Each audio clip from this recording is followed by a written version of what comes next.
bake ko. Malapit na maluto to.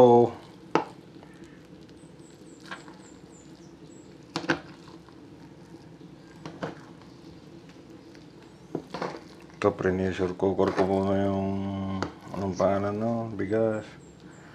Tapos linuto ko yung gata sa suka. Saka ko hinalo nung naluto na yung bigas. Para malagkit.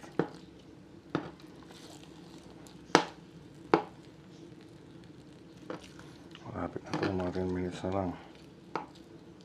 Kasi luto naman na yung bigas eh. Pinapalagkit ko lang muna para masarap.